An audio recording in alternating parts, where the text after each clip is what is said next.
I liked your Chiron piece. Quickest vehicle ever tested. Street car. How much beating the shit out of the Chiron did they allow you to do? Oh, I had it on my own. So they had a stipulation where if you drove it on public roads, you had to drive with their driver. Jamie, who was very cool, actually. Yeah, we had a different race car driver. I can't remember who it was. Also a really cool guy. But he was there to like sort of supervise, but he let me just test it on my own. So we test out at the Hyundai Proving Ground out in the desert. Ooh. And yeah, it's insane how quick that thing is. Not so much to 60, right? Because, stuff with electric motor, the line quicker. And it does weigh like 4,500 pounds, 45, 44, I think it weighed when we weighed it, full tank of gas and everything. But to 70, it's a sustained 1.06 G or 1.06 G average. Yeah, it's crazy. And yeah, I went 212 in it. Whoa. In less than a mile. In what, less than a mile?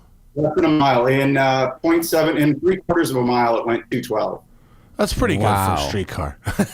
Wow. Was that standing start or was that on their oval and like rolling into it? No. Standing start. 0 to 60, I think was 4.4. The quarter was, what was the quarter? The quarter was fast. It was like 9.4, I think, or something. It was middle nines. 9.4 at 158. 9.4 at 158. Yeah. Yeah, that's exactly. going. That's go. And wait, was that the sport? That was the sport, right? Jeez, that was dude. the sport, not the track one. I drove the pure sport, which I think it might accelerate even faster, actually. It's a little. Oh, hello, animals. Was that? It's a dog. Is that a dog? Awesome. I actually, as I drove it, I mean, it's batshit fast. But I actually was kind of thinking the whole time is that at anything south of like 80, its biggest competitor is something like a Taycan, which actually, because of the immediacy, does feel even quicker at a bunch of speeds, It does. I mean, electric cars don't have to downshift. You're always at the torque peak. Yeah. Right there, And it's when you have 16 cylinders and 4 turbos, it's not like you drive around at 5,000 RPM. It's not like you drive around in boost at all times, because that would be very weird. We do 30 to 50 and 50 to 70 passing times. Mm-hmm. And it's mostly like the gearbox just taking its sweet time to downshift because it's got to deal with all this ridiculous horsepower. But yeah, I mean, for me, it was the acceleration from 100 to 200 that was just like mind blowing. I mean, from 100 to 200, it's as quick as a Civic Type R goes from 0 to 100. Yeah, that's cool. I mean, it's absurd. And from 100 to 160, it's as quick as like a 330 Xi goes from 0 to 60. Like, it doesn't even make any sense how fast the thing is. That Viper I drove on Sorted did 60 to 150 in 5 seconds flat.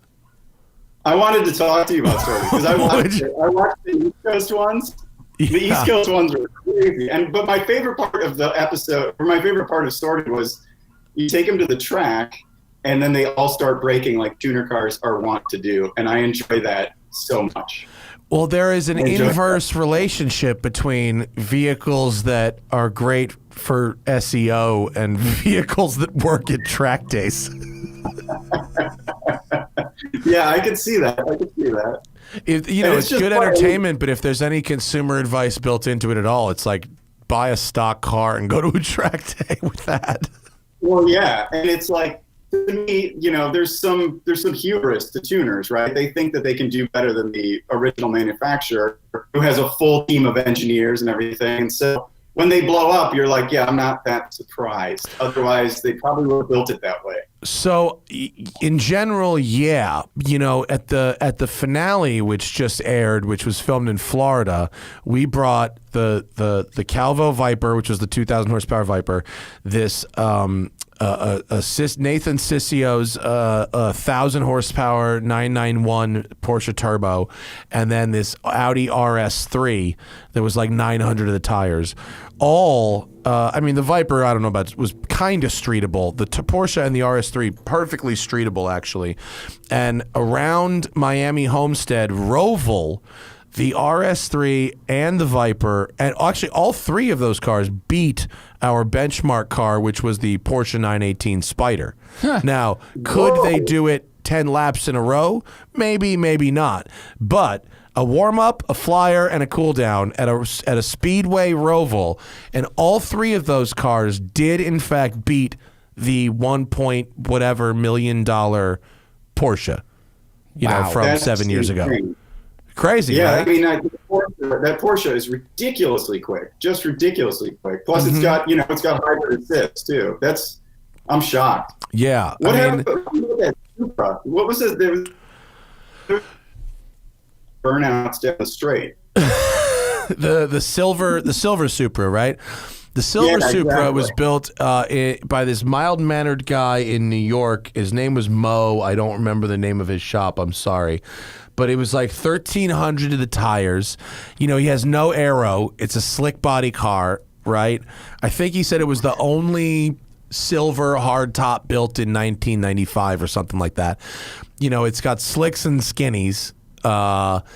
And he says that it revs to 10,000 RPM, and none of us believe him.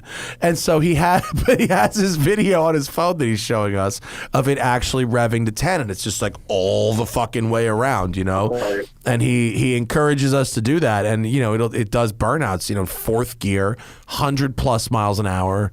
Very crazy stuff. Very crazy stuff. And that car, it obviously was not set up to handle with the slicks and the skinnies, but it didn't break. It worked ish.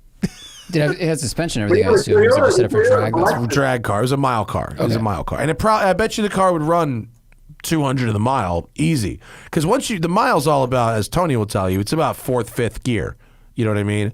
What happens in the first half of the mile isn't really important. It's not super relevant. Yeah. Right. It's all about your fourth, fifth gear. Well, how fast did he say that thing went in the flying mile? I think he said it did 200 and a half. So that's what the Chiron did. Yeah. The Chiron did 192.3 and a half. For a stock car, that's unbelievable. Well, stock's like $4 million. Yeah, of course. Right. No, of course, Yeah. $4 million, of course. But It's Tony, amazing. did you drive the 765 LT yet? The 7? No, I didn't. We had that at Lightning Lab, but I didn't drive that. No, I didn't drive that. That's supposedly that's the next rung just below the Chiron, right? That's another one, and did you see what's his name, the Drag Times dude? Do you see this shit? The Drag Times guy down in Florida got a 765 LT, put downpipes and race gas and drag radials on a 765 LT and ran an 8.9 quarter mile. 8.9.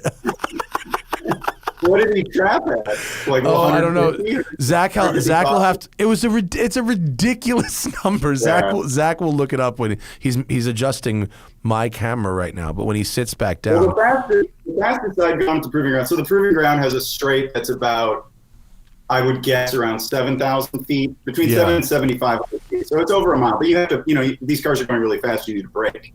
The 3 McLarens I tested all went 180 there. So they were the quickest up until the Chiron. and the Chiron was 212. Yeah. Exactly. So And I had plenty of room to brake. if you pay 10 times as much, you get that. That's the difference. It's a very undramatic 212 too, I gotta say. Well, that's what's so interesting about the Chiron is that when you're not going a zillion miles an hour, it's like an R8 in terms of usability and comfort and space and easiness and have a conversation and whatever. It's no more difficult to drive than an R8 around the street. And then it's that struck me about the Veyron too. It's sort of like the ultimate Volkswagen product. yeah. It's such usable in that Volkswagen. It's very Volkswagen. Zach, will you look up the quarter mile and trap speed of the drag times tuned McLaren 765 LT? I want to see that trap speed. It's in the 150s for sure. That's the What did video you is think fucking of guys moving. What did you think of the sound of the 16 in the Bugatti? You know, it still sounds a little like kind of plumbing. That's a tired metaphor at this point, but it's got that echoey, just lots of air moving through very big pipes. On the outside, Yeah, I thought exactly. it sounded cool, though. I thought it sounded like 4 small V8s, like kind of in harmony, just like this. It had this really almost monstrous. Yeah, like, monstrous is the right word. Like sound. Yeah. And It's cool. the Pure Sport, which is the one that I drove, the lightweight one. You know, and it was not about the weight. What it's about is the close ratio gearbox, because with the close ratio gearbox, you're spinning the tires all the way through second gear, and it becomes very fun.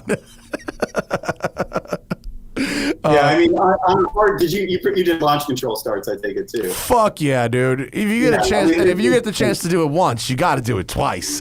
I mean, it's like a brake for impact sort of thing. You got to put your head against the headrest. You know, it's one of those. Yeah. You got to get ready for it. Yeah, totally. We've had a couple. Yeah, The Chiron and the new 911 Turbo Zach and I drove both sent my sunglasses flying off my head. That's the over 1G stuff. Yeah. Yeah, I think the Chiron I drove revved to about 2,500 before dumping the clutch, before engaging the clutch, and we calculated that it's making 542 horsepower at that point already. And It's a crazy car.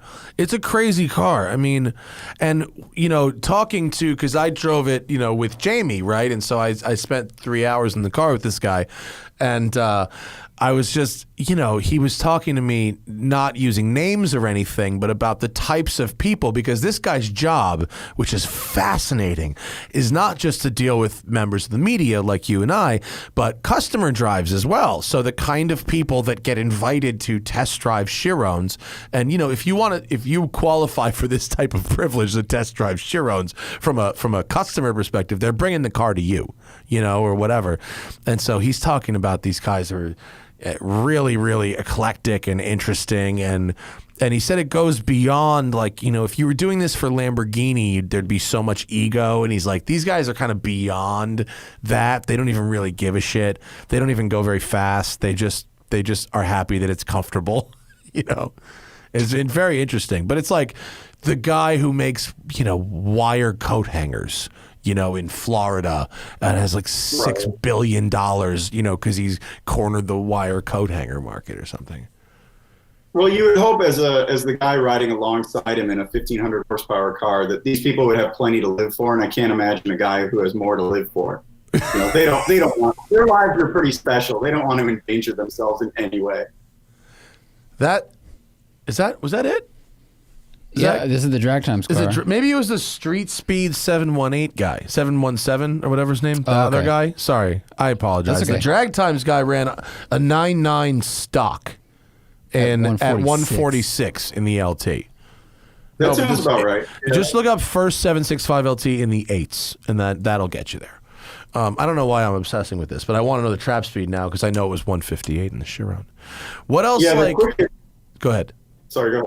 No. I was going to say the quickest thing I tested up until that point was the LaFerrari, which was what? Just under 10. It was like 9.8 or 9.9 at 100, high 140s or low 150s. I can't remember. Maybe it was like $4 million.